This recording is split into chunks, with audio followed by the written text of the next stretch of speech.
For last session, we have seen about the light introduction about that the basic and fundamentals of the Evidence Act, and along with that, I have given some examples of some case laws, which I am going to fit in today with the sections which is involved in this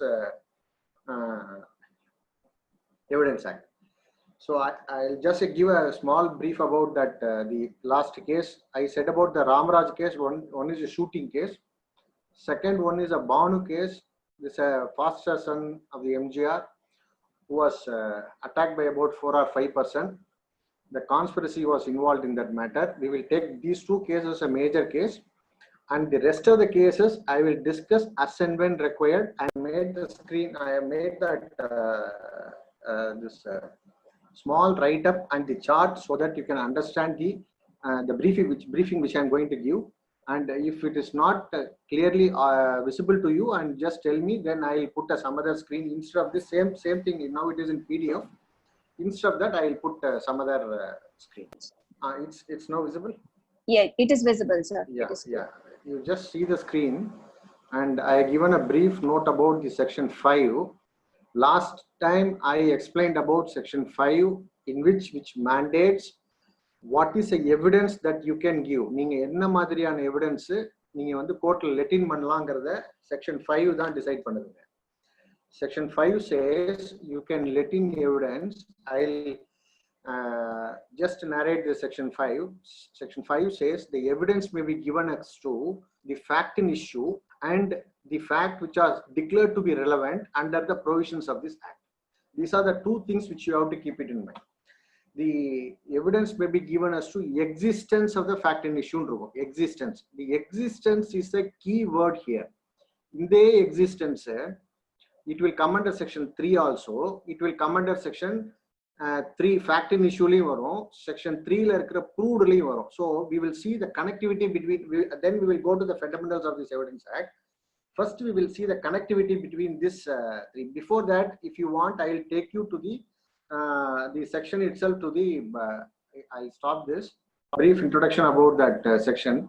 Evidence may be given as to the fact in existence and non-existence of the fact in issue. Existence or non-existence of the fact in issue. Screen is shared, madam? No, sir. Or somebody can share that Evidence Act? I have a difficulty in sharing, it seems. I'll once again, I'll try to do it. Yeah, now it has started. And now it has started, yeah. Just. If you take that section, already we have discussed, most of us will be knowing that section also. And the section says the evidence may be given as to existence or non-existence of the fact in issue and relevant fact which are declared to be relevant under the provisions of this act. This is the evidence may be given as to existence or non-existence of every fact in issue or such other facts as are declared to be relevant and of no others. So I told you this contains about two parts. One is a relevant part and second one is an irrelevant part. The first part is the relevant part which is admissible, and second part is an irrelevant part which is not admissible. That is what is said in the no others. No others means that these are the evidences which even if you let in will not come into the visibility of the court. That is what it says. It will not come into the visibility of the court. Court oda பார்வைக்கு இது கம்ப்ளீட்டா மூடப்பட்டிருக்கும், வந்து விசிபிளா தெரியவே தெரியாது. இது வந்து section 5. இப்போ இந்த செக்ஷன் 5க்கு இந்த பாருங்க, இதுல வந்து எக்ஸிஸ்டன்ஸ்ங்கிற ஒரு வேர்ட் இருக்கு. இந்த existence of the fact in issue நம்ம சொல்றோம்.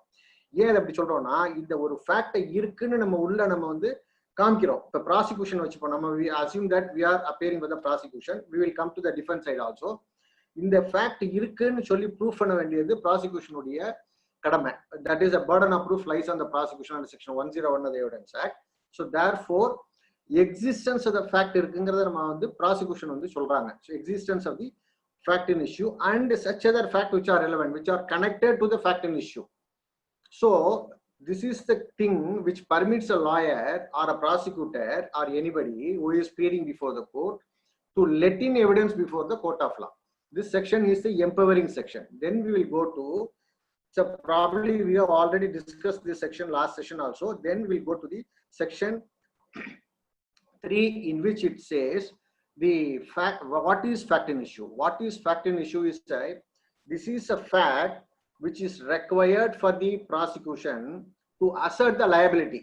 And the நீங்க இப்போ அந்த fact in issue, relevant fact மூணுத்தையும் போனவாட்டி நம்ம டிஸ்கஸ் பண்ணோம். இன்னும் நான் அதை சிம்பிளிஃபை பண்றேன், ஏன்னா இதுல இருக்கிற வேர்ட்ஸ் வந்து லிட்டில் காம்ப்ளிகேட்டடா இருக்கும். என்ன சொல்லியிருப்பாங்கன்னா, இந்த fact in issue நான் இங்க போட்டிருக்கேன், ஹைலைட் பண்ணியிருக்கேன்.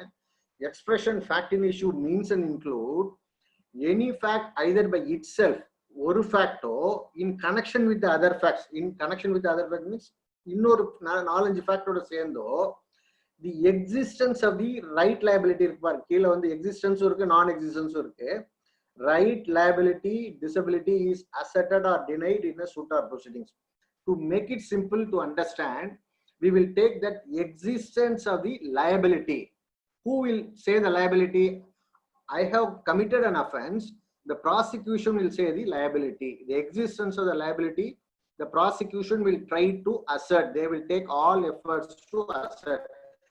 அதுதான் இங்க asserted or denied. இதை நீங்க தனியா பிரிச்சு நான் ஒரு சார்ட் வச்சிருக்கேன், அதையும் நான் சொல்றேன். ஏன்னா இந்த போர்ஷனை you can read it for 100 times, 200 times, 300 times. You know, this is what is a basic and fundamental requirement for the purpose of having a broad picture what to do in the court. நம்ம கோர்ட்ல என்ன செய்யணுங்கிற ஒரு view வச்சுக்கணும். View இருந்தாதான், ஒரு frame work இருந்தாதான் இந்த ஃப்ரேம் ஒர்க்ல நம்ம ஒர்க் பண்ண போறோம் அப்படிங்கிறது நமக்கு தெரியும். அப்போ ஐதர் நீ பல ஃபேக்ட்ஸ் போடுறதுல ஒரு ஃபேக்டோ அதோட சேர்ந்து அடிஷ்னலா இன்னும் பல ஃபேக்ட்ஸோ சேர்ந்து ஒரு எக்ஸிஸ்டன்ஸ் ஆஃப் த லயபிலிட்டியை assert பண்ண போறாங்க. யார் பண்ண போறா? prosecution. So that is what is stated here.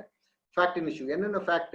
Whether A killed B at Chennai or not, whether A was in Chennai, whether he had an intention towards B, whether he had a motive towards B, whether he made an attempt earlier he made some attempt towards B.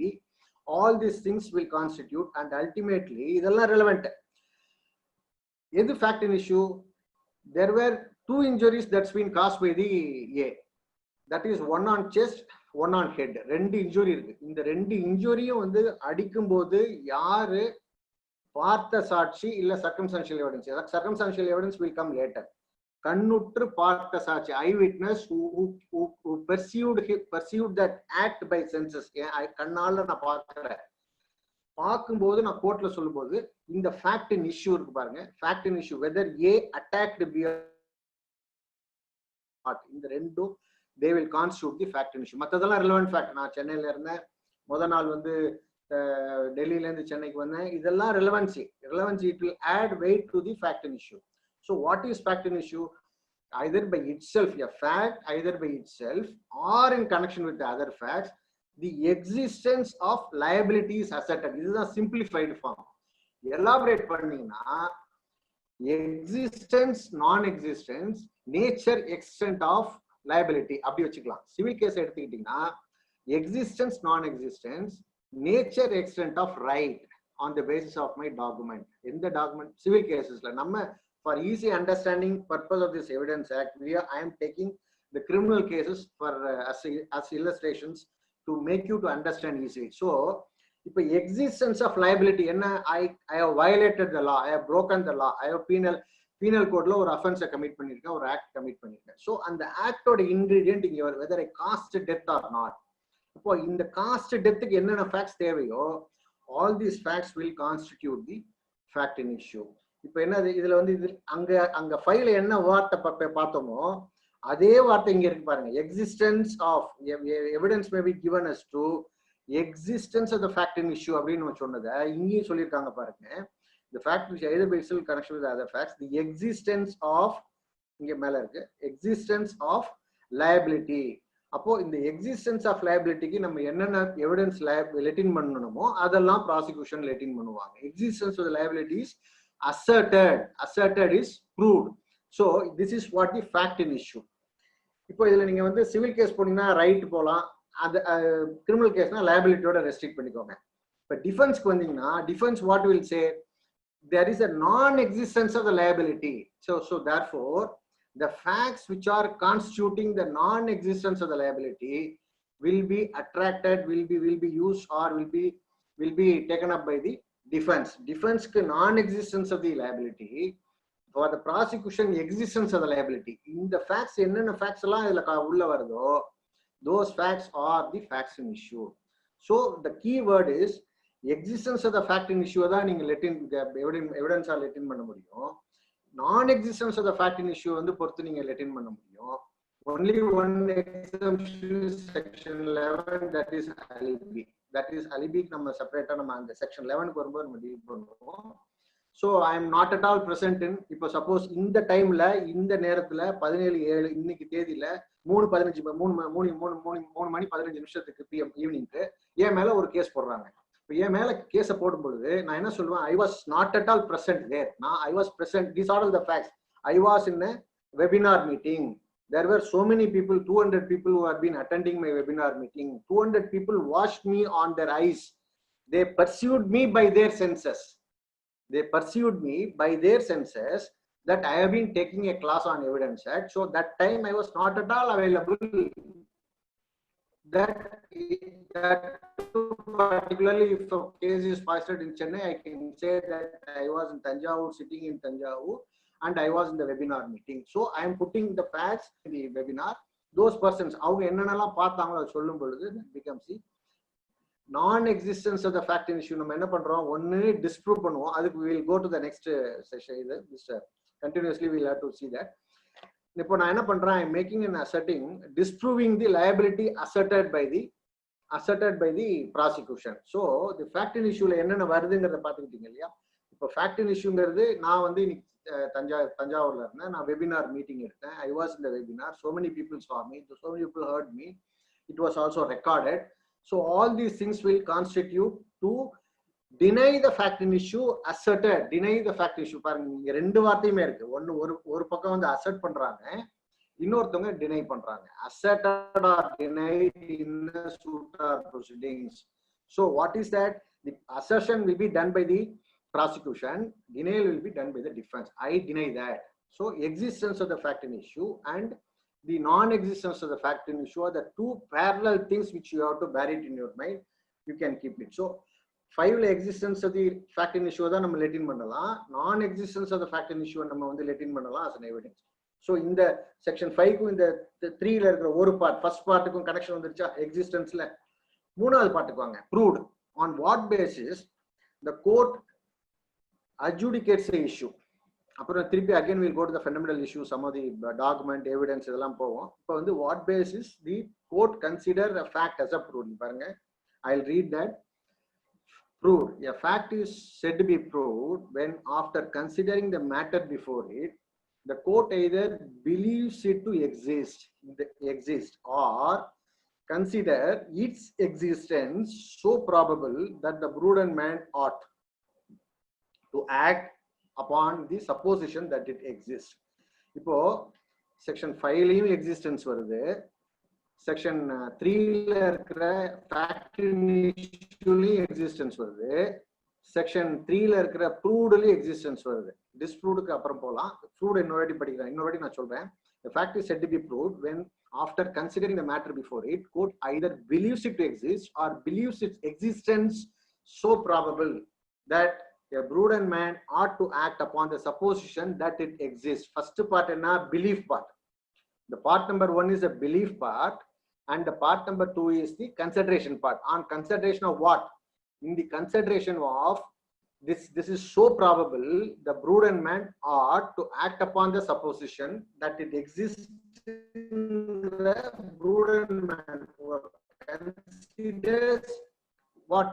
Consideration of the prudent man. Well, suppose sun comes from the north, whether it is the prudent man will accept that sun will come from the north in the morning? Definitely not. So that therefore the court is empowered with two things. By means of the perseverance of senses, perceiving the senses, you are telling me that I have seen it, I heard it. அப்படின்னு நீங்க சொல்லும் பொழுது the court can believe. Second one is, the court will consider the supposition of the prudent man. On the supposition of the prudent man, it is so probable or it is not so probable. ரெண்டு பக்கமும் எடுத்துக்கலாம். Not so probable is டிஸ்ப்ரூவ்ல வரும். இப்போ நம்ம வந்து ப்ரூவ்ல இருக்கிறதுனால ப்ரூவ்ல இருக்கும்போது என்ன பண்ணுவோம்னா ஒரு ரெண்டு பவர் கோர்ட்டுக்கு இருக்கு. ஒரு power first power would be that the power is the believing power. Second power is considering power, consideration power on the supposition or consideration of the supposition in the foot of the prudent man. In the foothills of the prudent man, what you can suppose, it is so probable that you have power to suppose it. That this is what the two powers that's been vested with the court under section 3, that too in the subclass proved in the definition of the proved. Then we will here also the existence. That's what I have given here, the connectivity here in my chart here. You can please see.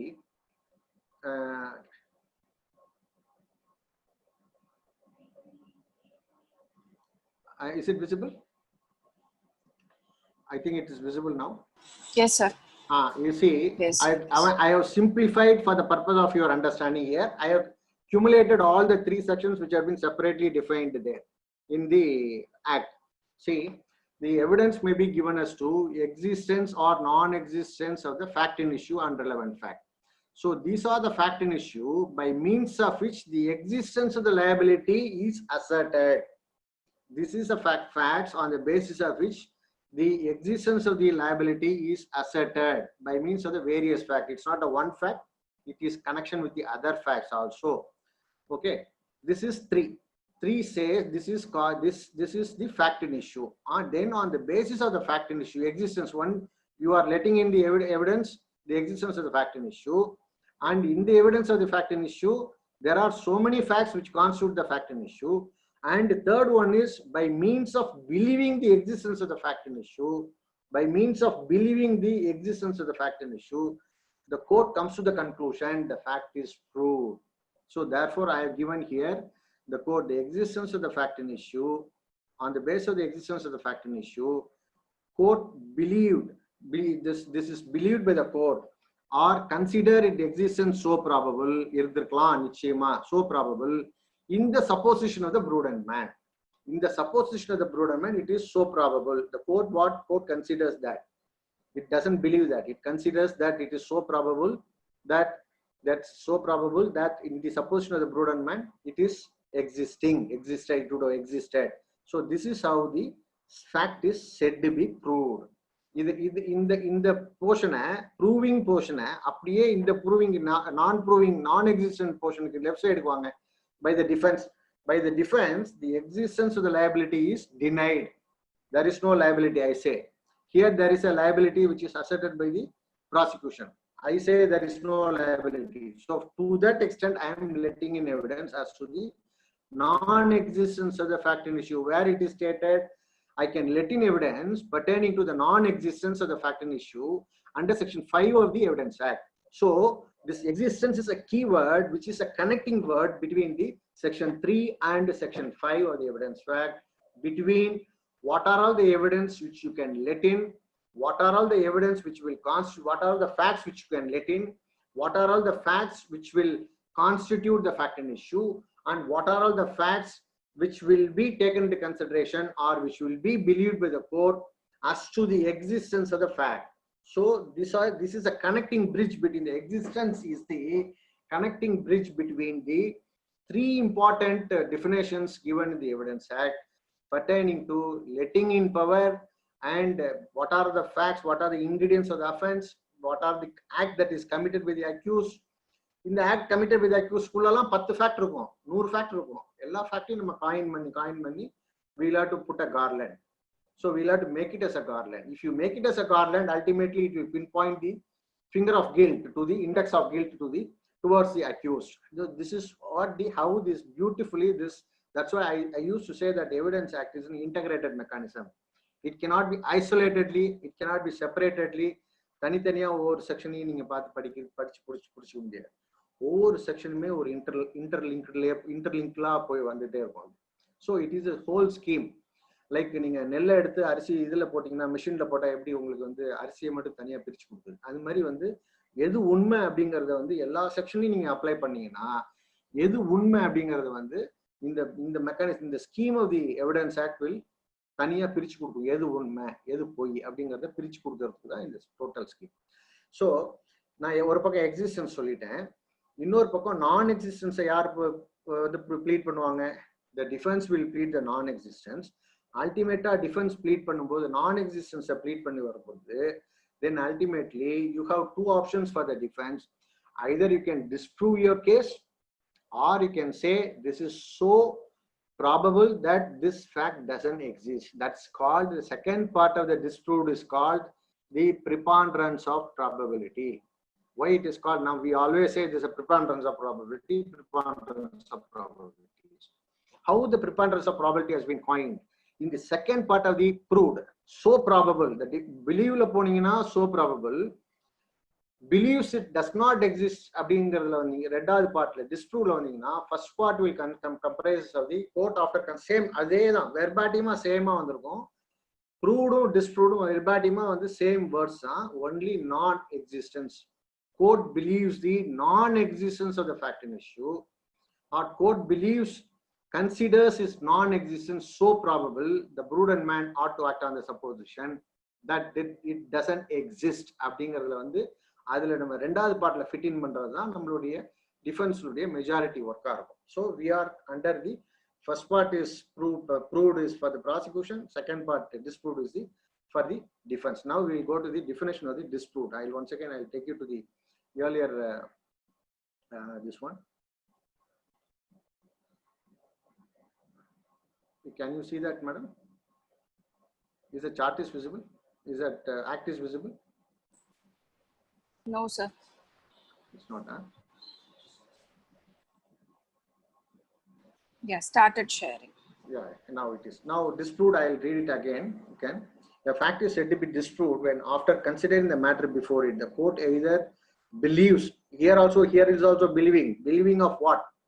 Believing of non-existence. Court either believes that it doesn't exist, or consider its existence so probable, consider non-existence so probable that the prudent man ought, under the facts and circumstances of the act, to act upon the supposition that it does not exist. I'll once again do it this way: believes that it does not exist, consider its non-existence so probable that a prudent man ought to act upon the supposition that it does not exist. So these are the two important provisions of law in the Evidence Act, which the court uses for the purpose of, practically we may not be knowing about that, but this is the theoretical aspect of the functioning of the court, how to prove a fact, how to disprove a fact, on what circumstances the court can act upon that, how to adjudicate that, and the fact is said to be proved, how to take that the fact is said to be proved, and in what are the circumstances the court can take that the fact is not said to be proved. That this is the proved and disproved section, which we'll have to understand primarily, and you can read it for 50 or 100 times till you get it in your mind. And nor it is disproved அப்படிங்கிற பட்சத்துல then it's called not proved. Even the prosecution has not proved the case, and since the prosecution has not proved the case, it is not required for the defense to disprove the case. So therefore in that instant it will be called not proved, and therefore the court will have an tend to give an honorary acquittal to the accused. So this is how this three important provisions of the Evidence Act, which you will have to bear it in mind throughout our lecture. Okay, this proved, disproved, not proved, fact and issue I have already narrated. Then the facts which already I have said, and fact is anything, state of thing, relation of thing capable of perceived basis. Anything means everything in the world, whatever we see. And what is the state of thing? State of thing is the body. What is the condition of the body? The body is decomposed. It's with the maggots. It is with the liquefaction state. It's almost about 4-5 days ஆயிடுச்சு. அப்படியே பாடியில இருக்க லிக்விட்லாம் வந்து dead பாடியில இருந்து வெளியில போறது அப்படிங்கும்போது ஸ்டேட் ஆஃப் திங் அப்படிங்கிறது, state of thing is also a fact. What is relation of thing? The relation of thing is my relation with my vehicle, my relation with my car. I hold certain properties. All these things comes under the relation. Everything is defined as a fact. So relevant fact, we are going to get into the relevant fact, which will come later. And what are the things which are declared to be relevant? That alone is relevant. No other thing except, no others are excluded in the section 5, which already I have narrated. Now we will go to the what is document, which are last session, just it's a recap of the last session. Last session I said document means any substance. It may be a stone, ஓலைச்சுவடியா இருக்கலாம், பேப்பரா இருக்கலாம், இல்ல ஒரு எதுல எழுத முடியுதோ அதுல வந்து கிளாத்தா இருக்கலாம், துணியா இருக்கலாம், எதுல நம்ம வந்து ஒரு லெட்டர் ஃபிகர் மார்க் ஒரு புள்ளி வச்சுட்டா கூட அது பிகம் a document. ஒரு லெட்டரா இருக்கலாம், இல்ல ஒரு ஃபிகரா இருக்கலாம், ஒரு மார்க்கா இருக்கலாம். So any matter which is expressed or described in any substance, expressed or described in any substance by means of the letter, figure, mark. This is the document. So next we come to the what is called evidence. This is so important. So all statement, right? There are two types of evidence which we all know that. I need not have to elaborate that. Say two types is the oral and documentary. Oral means by means of the word, by means of the verbal, I communicate to the court. I say that this is what I said, heard, whatever being perceived by senses. 5 senses I already said, and the mental condition of which a person is conscious, that is also a fact. So whatever is perceived by senses, which I depose, when I depose before the court, on box, on oath before the court, it becomes the oral evidence. What are the materials which are being collected by the investigation officer? That will not become evidence until it is getting a solemnization before the court.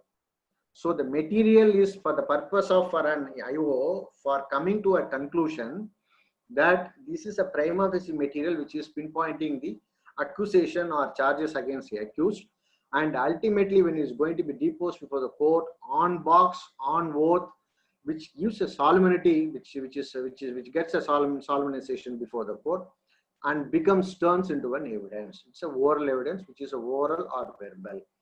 Second one is the documentary evidence. Documentary evidence is all documents are documentary evidence, including the electronic records. Now the scenario has now changed. Everything is in digital form, electronic form, data form. So now this electronic data is also included as a document in the documentary evidence. These are the two evidences, broad classification of evidence, which is defined. So when this document is produced for the inspection of the court, then the document becomes a documentary evidence. All the documents which are first the statement, all the statement which our court permits or requires to be made before it, that becomes a oral evidence. First, before it is required or before it is permitted by the court, but it remains as a statement. But the statement, when it is required by the court or when it is permitted by the court to make it before it, you just depose before me, you say whatever you have seen, then the statement will have an elevated shape of evidence, that is called oral evidence. Then the documentary evidence is also similarly, when it is produced for the inspection of the court, when document is produced for the inspection of the court, it gets the evidentiary value and it becomes a documentary evidence. These two are the important fundamental things which we have to bear it in your mind. So this is the basic aspects of the Evidence Act, which then we will travel into the chapter number 2 of the Evidence Act. This is what I have given in this chart. If you can see the chart, and the problem is that it's not visible, you say. Then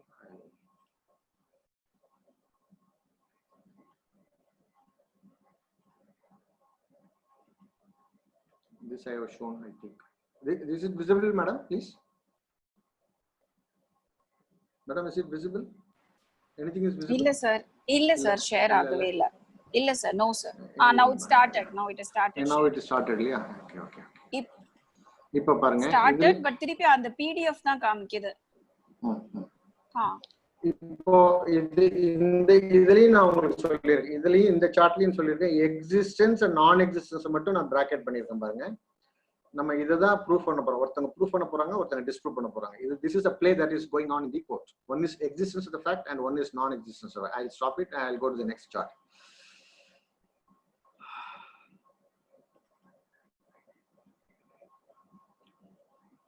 Then we will come to some very basic and fundamental aspect. Whether it's visible, madam, what I have written in hand, the pink ink. Sir, நீங்க அந்த file மேல double click பண்ணணுமா sir? பண்ணா அது பெருசாகும் போல இருக்கு.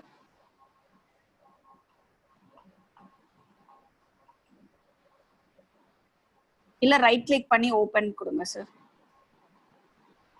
Share screen போயிட்டா? ஆமா சார். இப்போ எப்படி தெரியுதுன்னா ஃபுல்லா உங்க PDF ஃபைல்ஸ் எல்லாமே தெரியுது. அது ஓரத்துல now it is very clear. Okay. Now you see this section 59 I have written in the top. Is it clear? Is it clear, madam? Chart is clear? Can you please confirm? Chart தெரியுது sir, but நாங்க அதை zoom பண்ண முடியல sir. இல்ல at least ஒரு பிக்சராவது தெரியுதா? தெரியுது. ஒரு பிக்சர் அது மட்டும் இருந்தா போதும். அது போதும், நான் explain it. Okay. இப்போ from the section 5 we are now straight going to the section 59 and 60 of the Evidence Act. This is also the fundamental thing, though it is stated in 59 and 60. 59 speaks about all facts can be proved by means of the oral evidence. All facts can be proved by means of the oral evidence except the documentary evidence. So here, any fact, whatever it is seen, whatever it is perceived by senses, whatever has been felt, whatever has been smelt, whatever has been tasted, all the facts could be proved before the court by means of the oral evidence except the contents of the document. This is section 59. This is stipulated in the section 59 of the Evidence Act. Then section 60 says, then the oral evidence should be direct. It should be a direct one. Direct one means what I have written here. If it is a fact which could be seen, I saw that. If it is a fact which could be heard, na hear panna abingarada, I heard it. If it is a fact which could be perceived by other senses, 3 senses, that I perceived by means of this sense, this is what, there is a fire smell was coming from the next house. So I smelt it. அது உணர்ந்து நான் அது நுகர்ந்து நான் என்ன சொல்றேன்னா, கோர்ட்ல நான் வந்து அந்த டைம்ல அங்க இருக்கும்போது எனக்கு ஃபயர் எரியிற மாதிரி ஒரு இது வந்தது, ஸ்மெல் வந்தது அப்படின்னு நம்ம சொல்லும்போது எந்த சென்ஸ் மூலியமா பெர்சீவ் பண்றோமோ அதை டைரக்டா நான் கோர்ட்ல சொல்லும் பொழுது அதை டைரக்டா சொல்லணுங்கிறது தான் 60 மேண்டேட் பண்ணுது. It should be oral evidence must be direct.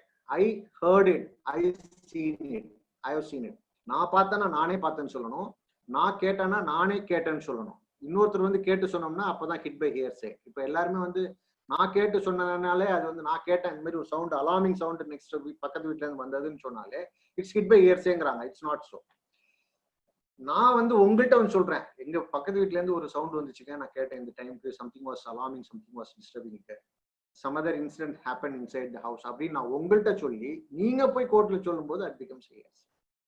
இப்போ 59 பாக்குறீங்க, 60 பாக்குறீங்க. 59ல all facts could be proved by the oral evidence, number 1, and the oral evidence must be direct, number 2. This is what the 2 sections that's been which is mandating sections of the Evidence Act. இப்போ இந்த டைரக்ட்ல வந்து நான் பார்த்தேன்னா நானே பார்த்தேன்னு சொல்லணும், நான் கேட்டேன்னா நானே கேட்டேன்னு சொல்லணும். என்ன எக்ஸப்ஷன்? இதுல வந்து எக்ஸம்ஷன் இருக்கு. Exemption is section 6 of the Evidence Act. இப்போ ஏன் அதுக்கு தான் வந்து 6க்கு போறதுக்கு முன்னாடி நான் 59 60க்கு உங்களை கொண்டு வந்துட்டேன். 6க்கு போறதுக்கு முன்னாடி ஏன் கொண்டு வந்தேன்னா ரீசன் இதுதான். ஏன்னா 6 is coming under the exemption to the screen sharing is cut, I think. இது கலையரசு சார் பண்றாங்க. Yeah, it is done.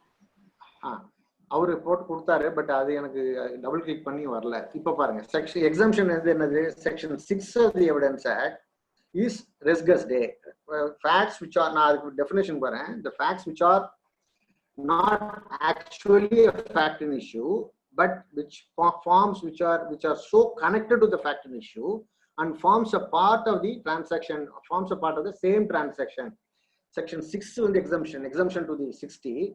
Then section 32, which is a dying declaration, is also exemption to the section 60 mandates that it should be a direct one. Whatever the evidence that is given in oral should be a direct one. But there are 2 sections which stipulate exemptions for it. One is section 6 of the Evidence Act, and second one is section 30 of the Evidence Act. Then here, கலை கொஞ்சம் கீழே போங்க, அப்படியே இந்த ரெண்டுத்தையும் மைண்ட்ல வச்சுக்கோங்க. நம்ம will have a discussion on it. And section 60 has to be read along with the section 3 of the Evidence Act. ஏன்னு கேட்டீங்கன்னா, ஃபேக்டை டிஃபைன் பண்ணும்போது இல்லஸ்ட்ரேஷன்ல a man heard or saw something is a fact அப்படின்னு சொல்லிருப்பாங்க. A man heard something is a fact. A man saw something is a fact. A man said certain words is a fact. A man has a certain reputation is a word. Is a fact. A man gives an opinion is a fact. On the facts on the basis of which the opinion is given, That's also a fact. All these things are facts. So section 60 la whatever is directly heard, directly seen, adhe illustration section 3 layum irukum. Therefore I have said here section 60 has to be read along with section 3 of the Evidence Act. Therefore I have given this. So one another thing which you have to keep it in your mind is section 161 of the CRPC, which all you must be knowing about, that a statement which is given to the police is inadmissible and it can be used only for the purpose of the contradiction purpose. அப்படின்னு சொல்லிடுறாங்க. ஏன்னு கேட்டீங்கன்னா நம்ம போற எல்லா செக்ஷன்லயுமே this 161 and 25 will be the hit. These are two strings which are available in the police investigation to make the investigating material that's been collected as inadmissible in the evidence, provided certain exemptions are there. Exemptions are the disclosure statement which is given under section 27 of the Evidence Act and dying declaration which is given under 32 of the Evidence Act. Both are stipulated in section 162 itself, 162 of the CRPC itself. These two exemptions have been provided. In the rendu part mattum neenga admissible part ah kondu polam. One section 27 of the whatever is the disclosure statement that's been given under section 27 and the dying declaration enna na kudukren. Dying declaration ellame kedai pertaining to the cause of the death and the circumstances of transactions leading to the death. These are the two things which we'll have to keep it in our mind when we take into consideration of the 61 statement of the police which is filed along with the charge sheet. So then other thing is this, similarly the doctor's depositions also will fall under section relevant under section 7 of the Evidence Act, section 9 of the Evidence Act, section 45 of the Evidence Act. எப்படின்னு நான் சொல்றேன். ஏன்னா doctor வந்து இப்போ வந்து suppose இன்ஜுரியை பொறுத்த வரைக்கும் ரெண்டு இன்ஜுரி வந்து ஒரு ஹெட் இன்ஜுரி ஒரு செஸ்ட் இன்ஜுரி ரெண்டு இன்ஜுரி வந்ததுன்னா டாக்டர் பொறுத்த வரைக்கும் is a substantive piece of evidence with respect to the injury when he deposed before the court. These are the two injuries I have seen by my eyes. These are the two injuries I have seen by my eyes. So இது வந்து என்னது, this injury has been because of the effect of the fact in issue. ரெண்டு வெட்டின பிறகு இதோட effect. So section 7ல எதை deal பண்ண போறோம்? ஃபர்ஸ்ட் section 6ல நான் வந்து part of the same transaction சொன்னேன். Once again we are going to come to that. section 7ல வந்து occasion, cause, effect, இதுல மூணு ஃபேக்டர்ல one of the factor effect factor மட்டும் டாக்டர் பார்ப்பாரு. இந்த எஃபெக்ட் இவன் அடிச்சது வெட்டினதுனால this is the effect that has been caused in the effect that's been created in the body. So ரெண்டு இன்ஜுரி நான் கண்ணால பார்த்தேன் அப்படின்னு சொல்லும் பொழுது so it falls under section 7 of the Evidence Act. Then the doctor will identify the injury as whether it is a simple injury or a grievous injury. Simple hurt or grievous hurt injury identify பண்ணும் பொழுது it will be under section 9 of the Evidence Act. Then he will give an opinion, this is a cause for the death, hemorrhage, shock, hemorrhage, vasovagal shock or whatever it is, shock, hemorrhage ன்னு சொல்லும் பொழுது it's fall under section 45 of the Evidence Act, giving an opinion. So the doctor evidence will fall under section 3. So fall under 3 categories of the relevant facts. That is section 7 லையும் வரும், section 9 லையும் வரும், section 45 லையும் வரும். The moon section. Now we will start from the section 6 of the Evidence Act. So this Kalai, we can close this and we will take up that the final இதுல வாங்க, இதுல கடைசில வாங்க. Last page. Now we will have to recollect the story, the facts of the case which I told in the last session. Screen marked நினைக்கிறேன். கலை இன்னும் கொஞ்சம் கீழே போங்க. இன்னும் கொஞ்சம் இருங்க, மேல வா. இன்னும் மேல இல்ல, கொஞ்சம் டாப் ஆஃப் த பேஜ். இன்னும் கொஞ்சம் டாப் இன்னும்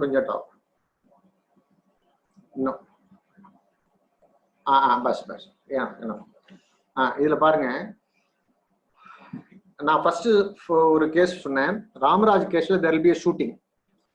4 பசங்க உள்ள போறாங்க மாங்காய் பறிக்கிறதுக்காக ஆர்மி என்க்ளேவ்க்குள்ள. ஒரு பையன் மேல வந்து ஒரு டெம்பிள்ல அடிபட்டு இன்னொரு டெம்பிள்ல வந்து புல்லட் வெளியில வருது. காம்பவுண்ட்ல போய் புல்லட் வந்து இடிக்குது. காம்பவுண்ட்ல போய் ஹிட் பண்ணி அங்க ஒரு கேவிட்டி ஒன்று கிரியேட் பண்ணி கீழே விழுவுது. புல்லட்ஸ் வந்து 2-3 இதா தெரிச்சு கீழே விழுந்துருது. இந்த பையன் கீழே விழுவுறான். பக்கத்து வீட்டுக்கார அம்மா என்ன சொல்லுது, there was a tire busting sound அப்படின்னு சொல்லுது. ஒரு ஃபயர் பண்ணும்போது என்ன சவுண்ட் வருமோ அந்த சவுண்டை வந்து டயர் பஸ்டிங் சவுண்ட்னு சொல்றாங்க. இந்த டயர் பஸ்டிங் சவுண்டும் high court judgement, honourable high court judgement, Madras judgement, Madras high court, tyre bursting சவுண்டும் இந்த கீழே உழுவுறதும் அவங்க கூட வந்த 3 பேர் ஓடுறதும் part of the same transaction. It is not actually a fact and issue, but it is so connected to the fact and issue so as to form relevancy, and it forms a part of the same transaction. This is the one story which I can say.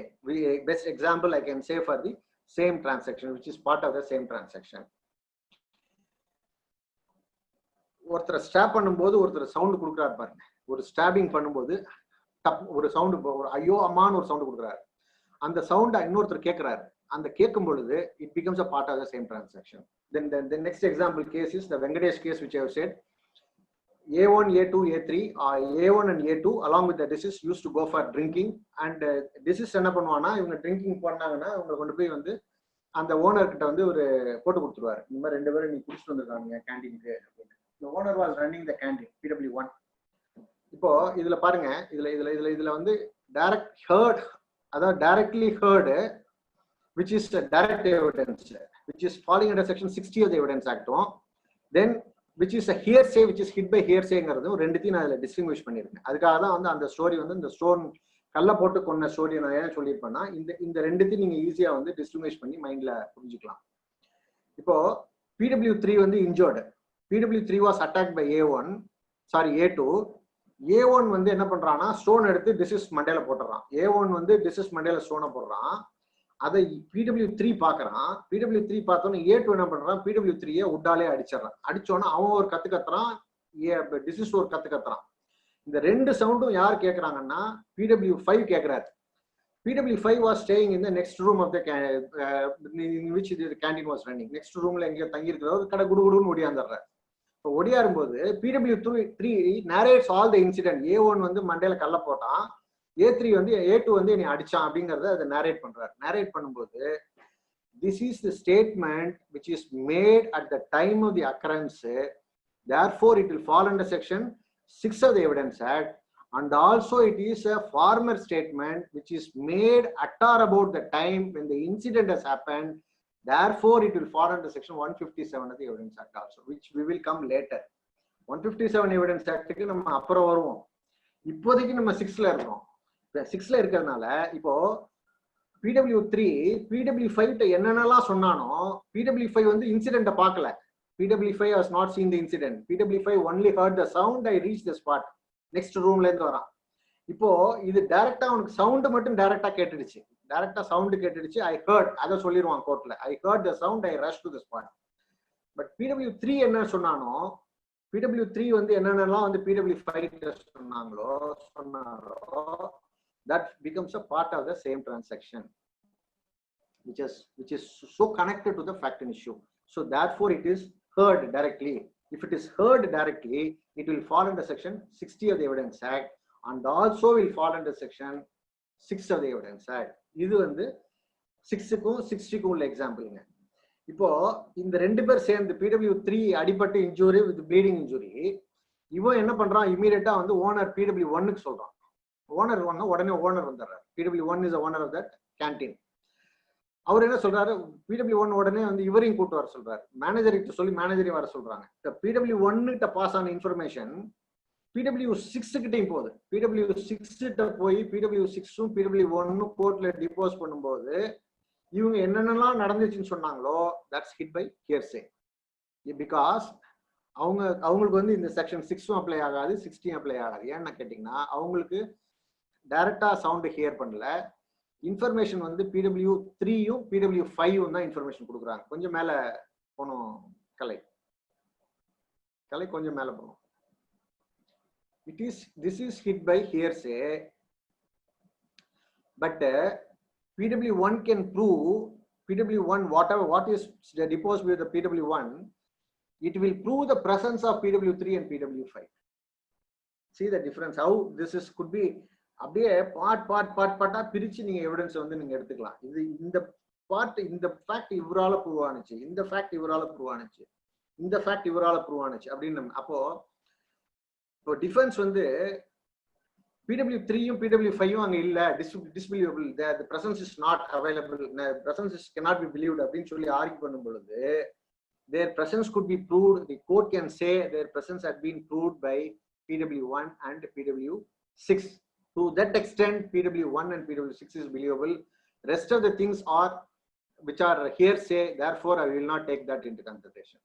But PW1 னும் PW6 னும் சொன்னது போக பாக்கி நடந்த சம்பவத்துக்கு வந்து PW3 யும் PW5 யும் இருக்காங்க இல்லையா சொல்றதுக்கு, PW5 யும் PW3 யும் இருக்காங்க. அவங்க சொல்ற டிபோசிஷன் வச்சு the court can land up in the conviction of the accused.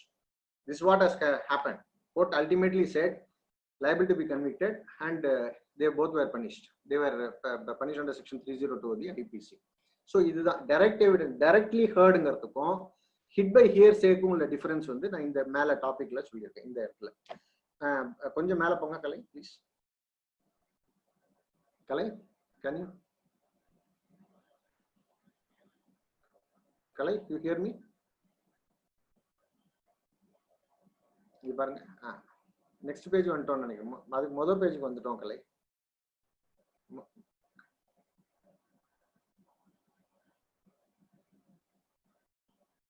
அதுக்கு அடுத்த பேஜுக்கு வந்துட்டோம், லாஸ்ட் பேஜ்.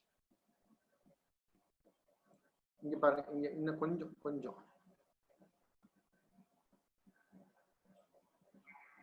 இது மேல 6 மட்டும் தெரியுது, PW6 தெரியுது, இதுக்கு மேல PW1 இருக்கணும். இங்க வந்து being attacked PW3 and PW5 ரெண்டு பேர் இருப்பாங்க. இங்க பாருங்க this is போதும் இப்போ அதுக்குள்ள போயிடுச்சு மேல ரைட். அவ்வளவுதான், that's enough. PW3 is injured, PW5 heard the sound of the disease and PW3 while being attacked. இப்போ இந்த PW3 and PW5 will fall directly under directly heard, and it will not be hit by hearsay. Whereas gave information to the PW1 and PW1 informed the PW6, who is the manager, these two depositions will be hit by hearsay, other than proving that the PW1 and PW3 and PW5 were there in the spot. So to that extent, these facts will be proved. So this is the importance of the section 3 of the Evidence Act. So I can give the two examples. One is that firing, the sound, bursting sound. One is falling, and 3 people will be running. And this is the best example for the part of the same transaction. Other one is the Venkatesh case, which is also this PW3 and PW5, which I said. This also will fall under section 6 of the Evidence Act. So this is the part of the same transaction. Relevancy, the facts which are relevant, which form the part of the same transaction, though it may not be a fact and issue, but it is so closely connected to the fact and issue. This is how the section 6 has to be understood. Then we will go to section 7 of the Evidence Act. We will go to section 7 of the Evidence Act. Section 7 of the Evidence Act speaks about the facts by which the cause, occasion, and the effect of the fact and issue and relevant fact are கலை நீங்க evidence act உள்ள போக முடியுமா?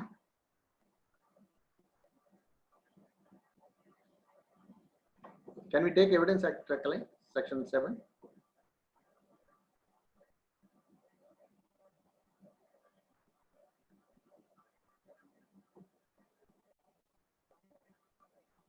Occasion, cause, effect of the fact and issue and relevant fact, and the things which constitute the occasion, cause, and effect, and the things which, the facts which afford an opportunity for the occurrence. That is also comes under section 7 of the Evidence Act. So already I have narrated about this section 7, the effect which has been created by the fact and issue, that doctor seeing that injury, and he is saying that this injury is these are the two injuries I have seen. This is the effect of the fact and issue, and this falls under section 7 of the Evidence Act. இப்போ இந்த Ramaraj case எடுத்துக்கிட்டீங்கன்னா, அந்த bullet போய் வெளியில இந்த பக்கம் exit என்ட்ரியில வெளியில வந்து ஒரு டெம்பிள்ல உள்ள போய் இன்னொரு டெம்பிள்ல வெளியில வந்து ஒரு காம்பவுண்ட்ல ஒரு கேவிட்டி கிரியேட் பண்ணதுன்னு நான் சொன்னேன் இல்லையா. இப்போ இந்த கேவிட்டியை வந்து என்ன பண்ணுவாங்கன்னா அப்சர்வேஷன் மகசர்ல எழுதுவாங்க. அந்த அப்சர்வேஷன் மகசர்ல எழுதும்போது this is also the effect of the fact and issue and relevant fact. This is also the cavity created in the compound is the effect of the fact and issue because of the firing, because of the shooting. Now this will be coming under, this will be figured in the, this will figure in the observation magazine, அந்த observation magazine அதை வந்து நீங்க fit in பண்ணும்போது this falls under section 7 of the Evidence Act. See that the facts which are occasion, cause, effect of the fact in issue, the facts which are occasion, cause and effect immediately or otherwise of the relevant fact or fact in issue, or which constitute the state of thing under which they happen, or which afford an opportunity for the occurrence or the transaction are relevant. So in the Ramraj case la and the observation magazine அங்க இருந்த almond trees, பாதாம் மரம், அப்ப அங்க இருந்த mango trees, இது எல்லாமே வந்து these are all the occasion which afforded an opportunity for the transaction to happen. This falls under section 7 ங்கிறது high court observation. So அந்த ரெண்டு thing, அதாவது occasion cause effect இல்லாம the occasion cause and effect which constitute the state of thing, அங்க என்ன மாதிரியான அமைப்பு, அங்க என்ன மாதிரியான சூழ்நிலைகள் உருவாயிருக்கோ அந்த உருவான சூழ்நிலைகளோ எந்த சூழ்நிலை இப்படி ஒரு டிரான்சாக்ஷன் ஷூட்டிங் நடக்கிறதுக்கு உகந்ததாக இருந்ததோ இந்த ஃபேக்ட்ஸ் எல்லாமே ஃபேக்ட் இன் இஷ்யூ தான். So this all these things will fall under section 7 of the Evidence Act. So therefore I narrated the Ramraj case earlier so that you can fit in this ரெண்டு ஈவெண்ட்டை வந்து நான் இதுல fit பண்ணியிருக்கேன் ராம்ராஜ் கேஸ்ல. ஒன்னு shooting incident, shooting fire, busting sound, then falling down and 3 people running, 3 boys who came along with the deceased were running towards the compound and jumping out of the compound going out. ரெண்டாவது வந்து இந்த cavity that has been created there in the compound wall, which is also falling in the section 7 of the Evidence Act. So therefore I have narrated the case earlier so as to fit that facts of the case into this section 6 and 7. Now we will go to the section 8 of the Evidence Act. The 8 of the Evidence Act narrates about the motive, preparation, previous conduct and subsequent conduct. இன்சிடென்ட்டுக்கு முன்னாடி இருந்த contact, நடத்தை, பின்னாடி இருந்த contact, ஒரு incident நடக்கிறதுக்கு என்னென்னலாம் prepare பண்ணா, ஒரு இன்சிடென்ட்டுக்கு இருந்த motive, all these things will come under section 8 of the Evidence Act. A fact is relevant which shows constitute a motive, preparation of any fact in issue or relevant fact, and conduct of any party or agent of the party in the suit or proceedings in reference to such suit or proceedings or in reference to fact in issue therein or relevant thereto, and conduct of any person of an offence against whom he is a subject of any proceedings is relevant. So conduct is the important thing here. Previous conduct, subsequent conduct ரெண்டா பிரிச்சுக்கலாம். ஒரு incident நடக்கிறதுக்கு முன்னாடி அவனுடைய நடத்தை எப்படி இருந்தது, ஒரு இன்சிடென்ட் நடந்த பிறகு அவனுடைய நடத்தை எப்படி இருக்கு, அவனுக்கு என்ன மோட்டிவ் இருந்தது. இந்த கேஸ்க்காக இப்போ இந்த கேஸ்லயே ராமராஜ் கேஸ்ல நீங்க எக்ஸாம்பிள் எடுத்தீங்கன்னா I can give you 3 or 4 examples for this section 8 of the Evidence Act. Number 1, Ramaraj case எடுத்துக்கலாம். ஃபர்ஸ்ட் எடுத்துப்போம். ராமராஜ் கேஸ்ல வந்து PW5 is one that servant made by name some Jaya or somebody else. She will be working in the next house. பக்கத்து வீட்டுல ஒரு servant மேடா work பண்ணுவா.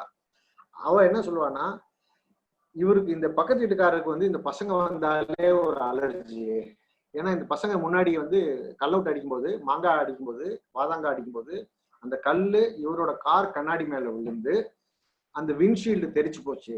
அதுல இருந்து வந்து இவருக்கு வந்து இந்த பசங்களை கண்டாலே வந்து ஓடி போய் விரட்டி அடிச்சு துரத்தி விட்டுட்டு தான் உள்ள வருவாரு அப்படின்னு சொல்லி ஒரு டிபோஷன் சொன்னாங்க. அந்த deposition was taken as a defense. டிஃபென்ஸ்ல வந்து அந்த டிபோஷன் எப்படி எடுப்பான்னு கேட்டீங்கன்னா, it is a bad character of the accused which is falling under not relevant under section 54 of the Evidence Act. It's a bad character is irrelevant under section 54 of the Evidence Act. So therefore it should not be taken into consideration at all அப்படின்னு சொல்லி defence advocate plea பண்ணுவார். Plea பண்ணும்போது the High Court will say, see, you say it is a bad character. I say that it is the intention, ill will towards that deceased or the boys who are coming for hitting the mangoes. So it is an intention. We can cull out an intention. We can cull out an ill will. We can cull out an ill motive, angry disposition. As exactly the judgment la sonna vaarthai ennu kettina, or angry disposition towards that boy, that deceased and his friends. This deposition exhibits which is the angry disposition. This angry disposition is relevant to section 14 of the Evidence Act. 14 போங்க பாருங்க. 14 ல தான் knowledge, relevant, rash, negligent, ill will, good will, good faith. இந்த 7-8 கேரக்டரும் 7-8 character of a person, man, that is relevant under section 14 of the Evidence Act. The facts showing the existence of state of mind or bodily feeling, the facts showing the existence of state of mind such as intention, knowledge, good faith, negligence, rashness, ill will, goodwill towards any person, or this existence of the state of mind or state of body or bodily feeling are relevant here. So it is an admissible portion. It can be admitted since it is relevant. And since once it has been admitted and taken into consideration by the court, this angry disposition of the accused towards the deceased, it shows the motive towards the deceased. That's therefore the section 54 la apdi ஆரம்பிச்சு judge என்ன பண்ணுவார்னா court will come to the 14, then it will go to section 8 of the Evidence Act. So this ill will and the intention towards the deceased highlights the motive towards the accused, which we can take that these are all the relevant things which we can pinpoint the guilt of the accused, because there is no eyewitness here. Absolutely, there is no eyewitness. All are circumstantial evidence. From out of this 14, from out of the 54, the court will take the 14 into consideration. From out of 14, the ill will is exposed. From out of 14, the angry disposition of the accused towards the deceased is exposed. From out of 14, the 14 will lead to 14 will highlight the motive of the accused towards the deceased. So this is how the conclusion will be arrived at by the, with respect to the 8. Then we'll go to the subsequent sections. With respect to the 8, the court will make an observation with pertaining to the ill will and the motive of the accused. This is how the 14 will go to the 8. So now I think that you can understand the 8. I'll give another illustration also. One, I think the case is Tirupati. I think that's Tirupati. He is accuses an husband. He will have a chastity doubt on the wife. The accused father and mother will be residing in somewhere in the 4 or 5 houses. This Madurai incident. After the some 4 or 5 houses where the accused and the deceased were living. In the midnight, some light will be burning. So you will have a doubt pertaining to this character of the wife, and you will go to the rush to the house, where you will not see anything else, but you will fight with the deceased wife. And in between that, the boy also will come, the younger boy. He will be staying along with his 2 daughters in his own parents' house, in his parents' house. This section is so important pertaining to the earlier judgment which are relevant and pertaining to this conduct also. Then you will come to the wife where the wife was staying, the house where the wife was staying. வந்தோன்னா wifi வந்து என்ன பண்ணுவாரு, ஈர்க்குழியால வச்சு குத்திடுவார். 4-5 குத்து ஈர்க்குழியால குத்தினோடனே பையன் ஒடியாந்து வந்து குறுக்கல தடுக்க வருவான். பையனை பிடிச்சி ஓங்கி தள்ளணும்னா அவன் போய் செவுத்துல போய் மண்டை அடிப்பட்டு அவனும் இறந்து போறான். இறந்து போனோன்னு அவன் நைட்டா ஒரு அக்யூஸ் என்ன பண்ணுவான், 2 டாட்டரையும் கூட்டிட்டு will go to Kerala. Kerala போனோடனே இவங்க மதரோட அப்பா அம்மா வந்து ஒரு இறந்து போயிடும். Wife expired, wife died and the child also will die. The conduct is that the husband will not participate in the funeral. He will not even see the face of the boy, the son, face of the son who is dead and ultimately cremated. In the conduct of the accused, in the conduct of the accused will fall under section 8 of the Evidence Act. Why he did not, it will whether we from out of the conduct we can infer 2 things. One is the conduct which is consistent with the innocence, the conduct which is consistent with the guilt of the accused. So if the conduct which is consistent, the escaping from the scene, going along with the daughters to some other state, and did not even participate in the wife's funeral or did not even participate in the son's funeral, which is a conduct which is consistent with the guilt of the accused, guilt of guiltness, which is consistent with the guiltness and inconsistent to the innocence of the accused. From out of this conduct, we can infer what is whether he is an innocent or he is a guilty. Something is pinpointing the guilt on his part. So these are the 2 things which we can take into considerations for the purpose of the section 8 of the Evidence Act. So this is the conduct, previous conduct and subsequent conduct.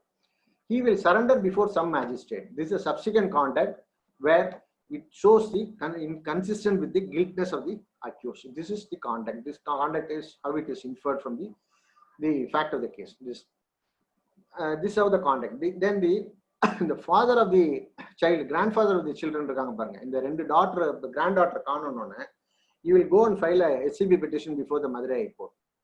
Honorable Madurai High Court will give a direction to the commissioner to produce the the two daughters before the court.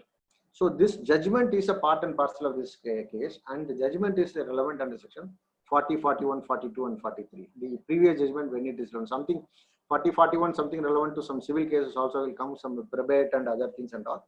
And this is a relevant, this earlier judgment, when the criminal case is concerned, how we can take that earlier judgment is relevant, that it could be taken into consideration from, we can take an example from this case, that the SCP judgment which was given for the purpose of producing the two daughters of the accused and deceased before the court is relevant in this case for the purpose of showing the conduct that he escaped along with the daughters without even attending the last funerals of his wife and son. This is how the motive could be inferred. Motive is established. Then comes the section 9 of the Evidence Act. Section 9 of the Evidence Act. Can you please put it? This is one of the very important section where we study about the identification of anybody. Suppose if an identification parade is done, identification report is generated by the magistrate, and say it is relevant to section 9 of the Evidence Act. If the identification parade is done and the accused has been identified by some of the witnesses and the magistrates also deposed before the court, then the deposition will become a substantive evidence and the report is an corroborative piece of evidence which will support the evidence of, which will corroborate the evidence of the main the witnesses who identified and the magistrate who conducted the magistrate will conduct the identification parade. He can only prove there is an identification parade, there is a report. But identification was done by whom? It is not by the magistrate. Identification was done by the particular witness who was seen the occurrence through his senses. So this is how it has to be taken. So once you take that identification which is coming under section 9, there are two parts in that. One is the person who identified the accused and the person who conducted the identification parade. All these things broadly will come under section 9 of the Evidence Act, which is here, I'll read it here. The facts necessary to explain or introduce a fact in issue or relevant fact which supports or rebut an inference suggested by the fact in issue or relevant fact, or establish the identity of anything or time fixed of the or identity of anything or a person whose identity is relevant, or fix the time or place at which any fact in issue or relevant fact has happened, which shows the relationship of the party by whom the fact was transacted or relevant. So here we can three important things. One is we can support or rebut an inferences suggested by the defense will make use of this for the purpose of support or rebut the inferences which suggested by the fact in issue, and establish the identity of anything, identity of the person, identity of the jewels, identity of the property, identity of anything else, identity of time. Identity of time is suppose if the doctor says the death would have occurred about 48 hours back, 28 to 48 hours, or 36 to 48 hours, something like that. The time has been now fixed. So all these things will fall under section 9 of the Evidence Act. This is what is explained in the section 9. So identity of person, identity of anything, identity of a thing, property, time, and to support or rebut the inference of the fact and issue or relevant fact. In the Ramraj case, the accused will throw the rifle and the cartridges of the rifle, unused cartridges of the rifle, in the Kuam River. Kuam River la போய் தூக்கி போட்டு போடுவார். அந்த Kuam River வந்து எந்த இடம்னு கேட்டிங்கன்னா Napier bridge பக்கத்துல, where there is a merger of the this Bay of Bengal and a merger of the Kuam River, where there will be a back current will be there. Backwater will be there with much force from the Bay of Bengal, where the fisherman alone can dive into that, and the fire brigades or fire personnel cannot dive into that, and the court will take a judicial notice of this fact. இந்த இடம் வந்து ரொம்ப டேஞ்சரஸான இடம். இந்த இடத்துல வந்து highly trained fishermen தான் அதில் டைவ் பண்ணி எடுக்க முடியும். அந்த fisherman வந்து அந்த unused cartridges எடுத்துருவாங்க. எடுத்த பிறகு that will be identified by the fisherman in the court, This is what the unused cartridges which we picked from the bottom of the Kuvam river. So this identification will fall under section 9 of the Evidence Act. Eventually, go to the observation room. So I have explained the 9 of the Evidence Act also. This is one another important aspect. Then comes the most important thing of the section 10 of the Evidence Act, which is the conspiracy aspect. Conspiracy is a little difficult to understand. Everyone will say that it's a conspiracy, proving the conspiracy, the agreement is required, illegal act should have been done. It is not the written agreement that is required. It is not that there must be a written agreement for the purpose of executing the criminal act, and all should be signed in that. There should be a meeting of mind, and the meeting of mind is for the purpose of some doing an illegal act or doing a lawful act by illegal means. And for the purpose of this, there is a sharing of thought, sharing of mind, and thereby they are entering into an agreement. This is how, this is an inferred agreement which could be inferred from the facts of the case, that there was a pre-agreement between them to commit the offense. This is what the section 10 of the Evidence Act says. I will read the 10 and I will give you example also. Just please read this section 10 again and again so as to understand. For this purpose of understanding section 10 only, I gave this Banu case as example or as illustration. Banu case facts I will narrate, and I will explain section 10 how it applies there. And also I will narrate the very recent judgment which is in Udumalapet Shankar case, where there is a conspiracy aspects, which there are some facts which have been considered by the trial court for the purpose of proving that there is a conspiracy for the purpose of killing these two persons, PW1 and deceased, and which was negatived by the High Court. This is all the two aspects which I want to cover. Section 10, before that we will read section 10, where there is a reasonable ground. It's not that some relevant fact.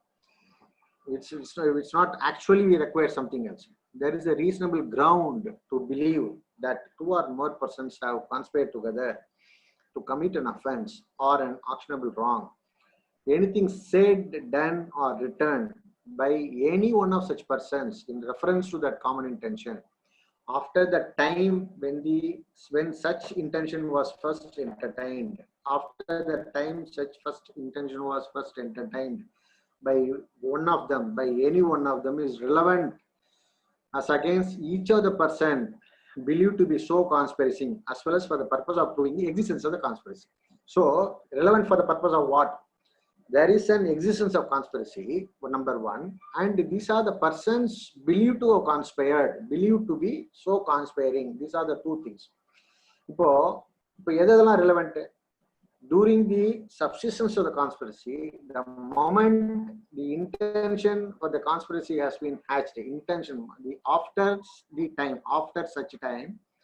the time when such intention was first entertained. So when there is a sharing of intention between two or more persons to commit an offense, and once at first time, after that time, the intention has been so first entertained, whatever is said, whatever is done, whatever is written by any one of such a person is relevant with respect to others also. Against each of the persons, there is a difference between section 10 and section 30 of the Evidence Act. I will narrate it because section 30 will not apply to the court use, whereas section 10 is so more grave enough to apply this to the co-accused also. So here, what is said, done, or written by any one of such a person in reference to the common design, எதெல்லாம் சொல்லியிருக்கானோ, எதெல்லாம் செஞ்சிருக்கானோ, எதெல்லாம் எழுதியிருக்கானோ, எல்லாமே வந்து relevant for the purpose of determining two things, that the existence of the conspiracy and for the purpose of proving the person so conspired. இந்த ரெண்டுத்த proof பண்றதுக்கு இதெல்லாம் relevant அப்படிங்கிறது இந்த செக்ஷனோட importance. Now we'll go to back to the chart.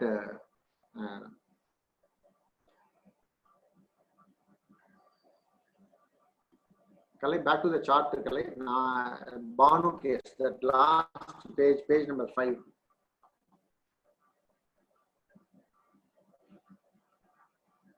Madam, is my voice is audible? Yes, sir.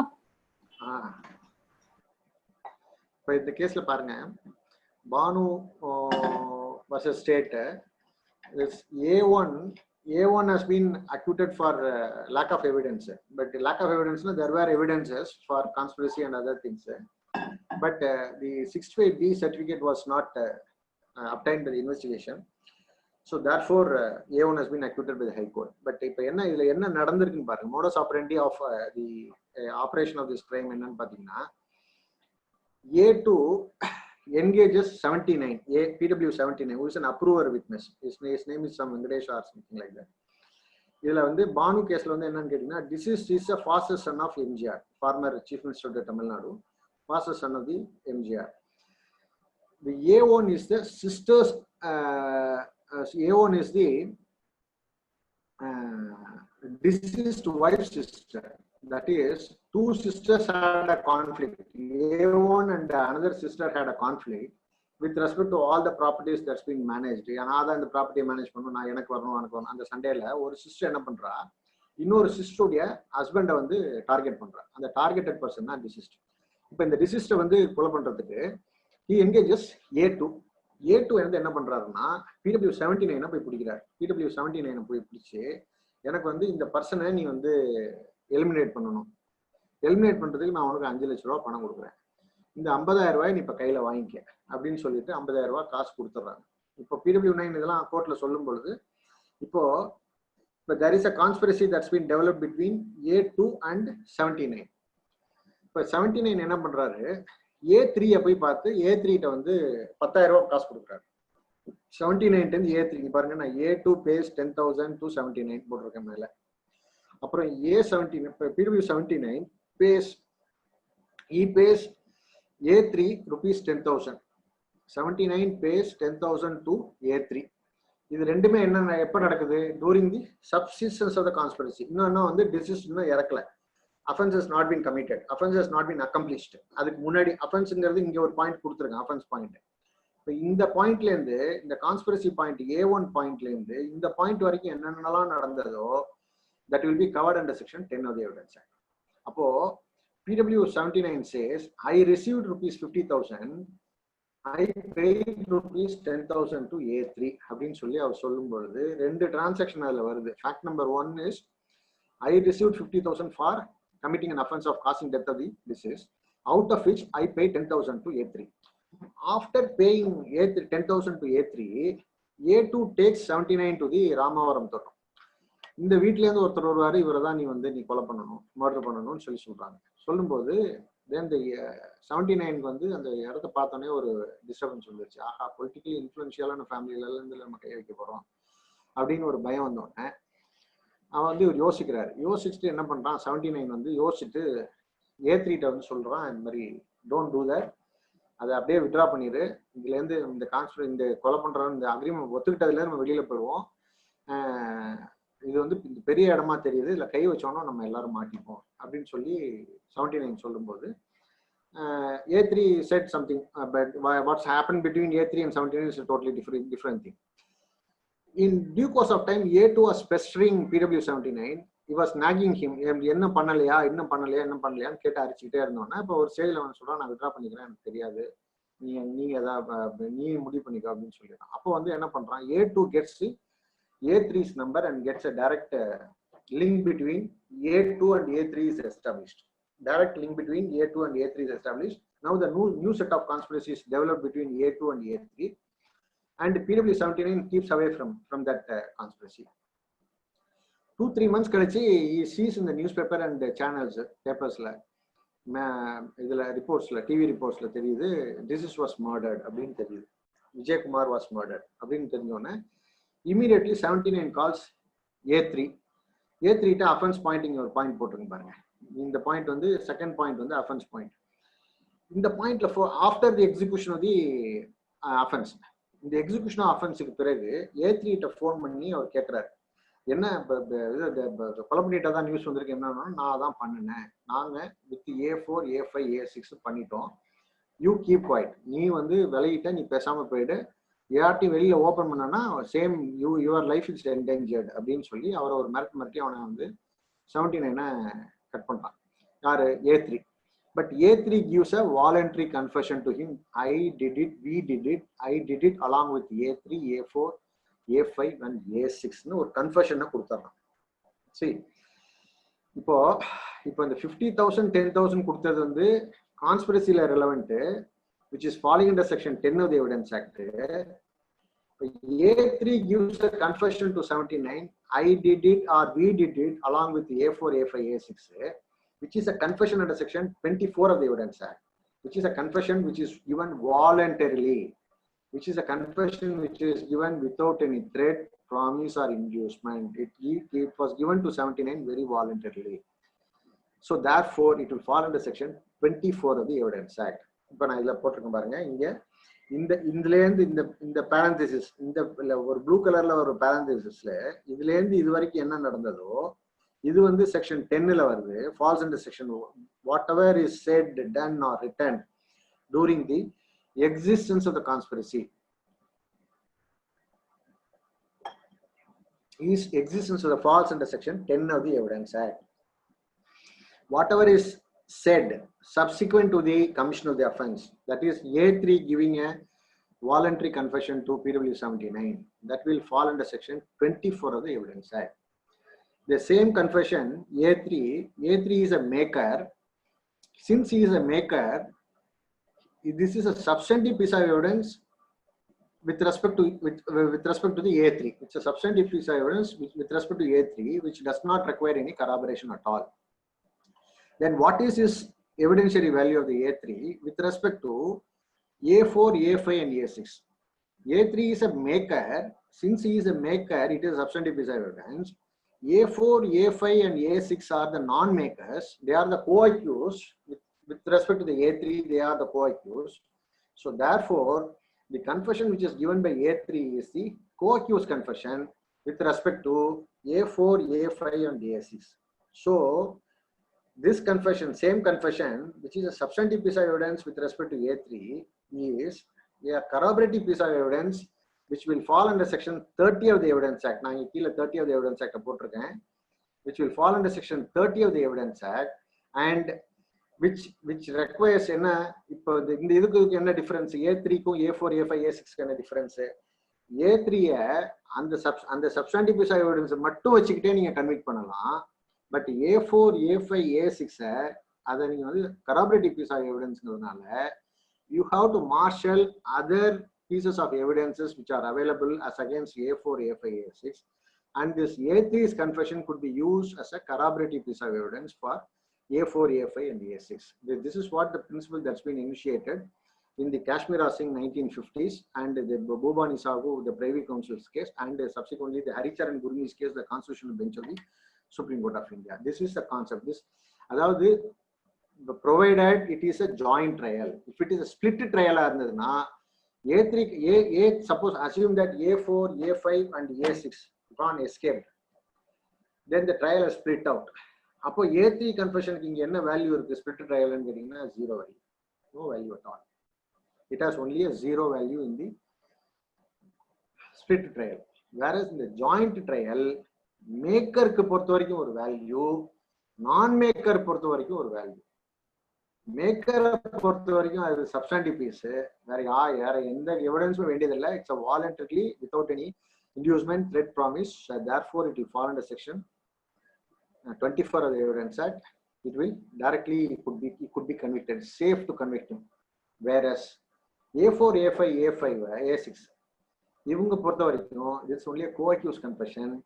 Co-accused confession could be considered under section 30 of the Evidence Act in case of joint trial, and it is only a corroborative piece of evidence. It doesn't have any substantive value at all.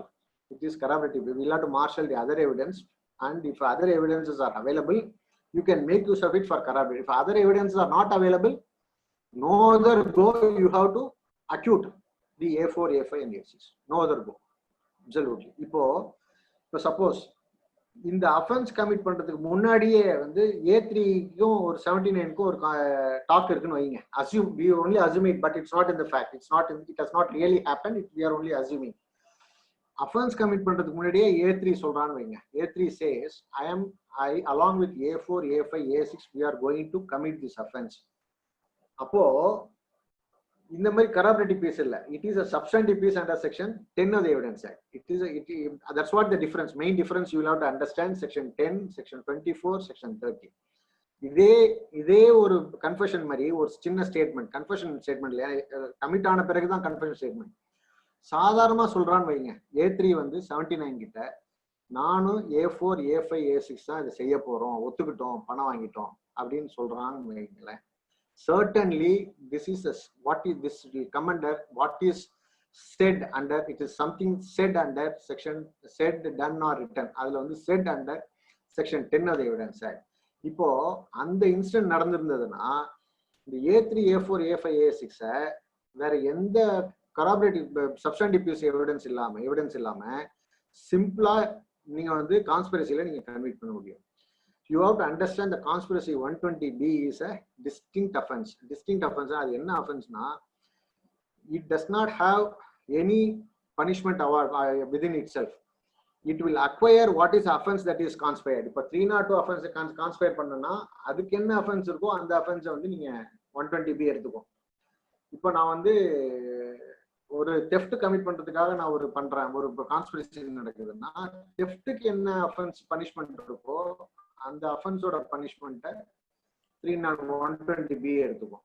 இப்போ நான் ஒரு forgery பண்றேன் அப்படின்னு இப்போ பண்றப்ப 4 பேர் சேர்ந்து forgery பண்றோம் அப்படின்னா அதுக்கு 120B அட்ராக்ட் ஆனிச்சுன்னா அப்போ ஃபோர்ஜரிக்கு என்ன அஃபென்ஸுக்கு பனிஷ்மெண்ட், அந்த அஃபென்ஸ்க்கு என்ன பனிஷ்மெண்ட்டோ அதை வந்து 120B எடுத்துக்கும். 120B will acquire the punishment prescribed for the offense that is conspired. So that's a distinctive offense. Even without the commission of the offense, conspiracy itself is a separate offense. So அப்போ charge எப்படி போடுவாங்க, அதுக்கு 120B read with 302 என்ன offence conspire பண்ணியிருக்கோம், 120B எதை conspire பண்ணணும், 302 பண்றதுக்காக conspire பண்ணோம். அப்போ first charge should be 120B read with 302. Accomplish ஆயிருக்கா இல்லையான்னு அக்கம்ப்ளிஷ் ஆயிடுச்சுன்னா 302 ரெட் வித் 120B. அப்போ this are two different distinctive offences which will attract 2 life sentences. That's what the High Court has said. High Court deprecated the trial court saying that the charge itself is wrong since 120B க்கு பக்கத்துல என்ன offense transfer பண்ணாங்கறதே இல்ல, 120B simpliciter. Then the trial court next observation is that as because we are convicting the persons accused under section 302, there is no need for awarding any separate punishment for 120B. அப்படினதுக்கு High Court said is absolutely wrong. 120B under section 10 of the Evidence Act, which is falling in the relevant under section 10 of the Evidence Act, which is a distinctive and separate offense. நீ offence சப்சிக்வெண்டா commit ஆகுது, commit ஆகல, நடக்கலங்கிறது பிரச்சனை கிடையாது. You have entered into a conspiracy. The conspiracy is for the purpose of convicting for murdering a person. Once there is a conspiracy to cause a death of a person or murdering a person, that itself is a distinctive offense for which you are liable to be charged without the offense being committed. 120B read with 302 IPC as simpliciter. அதோட simpliciterோட 302 சேர்த்துக்கணும். இப்போ அஃபென்ஸும் சேர்ந்து நடந்தது போது 302 போட்டு read with 120B. 302 was committed in pursuance of the conspiracyங்கிறத நீங்க சார்ஜ்லயே சார்ஜை பார்த்த உடனேயே நமக்கு என்ன அஃபென்ஸ் அவங்க பிளான் பண்ணியிருக்காங்க அப்படிங்கிறது நமக்கு தெரியும். சார்ஜ் பார்த்தோம் 120B read with 302, 302 read with 120B. This is what the High Court has said in this Banu's case judgment. The Banu case, I think the chart is very clear, and I have narrated about the 3 important sections. One is section 1 is section 10 of the Evidence Act. Second is 24, and third one is section 30 of the Evidence Act. These are the 3 sections which we have culled out as far as this chart is concerned. Section 10க்குள்ளே நீங்க கான்ஸ்பிரசில மாட்டினீங்கன்னா ஒருத்தன் ஒன்னு சொல்றது, ஒருத்தன் வந்து அஃபென்ஸை பத்தி சொன்னானா that is a substantive piece of evidence against all. அது ஒரு விஷயம், சின்ன விஷயம் போதும் எல்லாத்தையும் கன்விக்ட் பண்றதுக்கு. இன்னொரு விஷயம் 24ல வந்து சப்சிக்வெண்ட் டு தி அஃபென்ஸ் அவங்க சொன்னாங்கன்னா கான்ஸ்பிரசி எக்ஸிஸ்ட் ஆகும்போது it is substantive piece of evidence. Conspiracy existence and before the offence is committed. And offense commit ஆயிடுச்சு, offense commit ஆகி சப்சிக்வெண்டா சொல்லி கன்ஃபெஷன்ல வருதுன்னா then with respect to the maker there is a separate value, and with respect to the non-maker there is a separate value. That is with respect to A3 it is a substantive piece of evidence, sub-maker, and with respect to the A4, A5, A6 it's a corroborative piece of evidence. which requires some other substantive piece of evidence to strengthen the case against the A4, A5, A6. This is what has been dealt in this Banu's case. So, இப்போ இந்த ரீசெண்டா நடந்த Uday the Shankar Udumalapet Shankar கேஸ்ல trial court has considered certain facts. There were about about 4 complaints that's been filed by the 2 complaints by the father, 1 complaint by the father as if the girl is missed, abducted against the deceased, and the deceased subsequently filed. There were so many disturbances by the father and mother, and father and mother abducted my wife, and she was taken to somewhere in Dindikkal. அவரோட தாலி, அவளோட மெட்டி, இதெல்லாத்தையும் வந்து all these things have been PW1's தாலி மெட்டி has been snatched, and some other black magic was performed, and mother was saying, why don't you take poison and die அப்படின்னு அந்த பொண்ணு சொல்றாங்க. Why don't you take poison and die அப்படின்னு அவங்க PW, that's A2. A3 says that I வெட்டி துண்டு துண்டா போட்டுருவோம் அப்படின்னு சொல்லி அது ஒரு statement. All these things are the previous conduct which with the trial court considered, and these were the 2 things said during the subsistence of the conspiracy. That's what the trial court said. So therefore A1, A2, A3 were convicted by the trial court. And apart from that, this 3 complaints or 4 complaints and these 2 important statements, and A1 was seen along with the A1 to A4, A4 to A8, somewhere in some park, some Dandavai park. And subsequently, A8 and A4 and A8 were convicted in some suspicious circumstances. They were arrested. They were arrested, for which A1 gave a bona fide bond, or it's a personal bond for the purpose of releasing them out. And third, one day before the occurrence, one another person deposed. One other PW said that A1 was seen along with A4 and A8, A4, A5, A8, some in the foothill of the Palani, that is where the rope car station starts. So these were the 3 meetings that's been proved before the court, and the 3 meetings, and along with some complaints that's been earlier filed, along with the 2 statements that's been made, the trial court said that trial court's observation is there is a conspiracy, and whereas the High Court said there is no conspiracy, and therefore because of the conspiracy, the A1, A2, A3 were convicted, and since the High Court has found that there is no conspiracy at all, A1, A2, A3 were acquitted. This is what the main difference between the High Court judgment and the trial court judgment as far as this recent case is concerned. For the academic purpose, you can also go through the judgment and you can see that how the judgment has been written. I think for this session, I can complete with this. The rest of the relevancy, I can take it in the next session, I think. And we go ahead.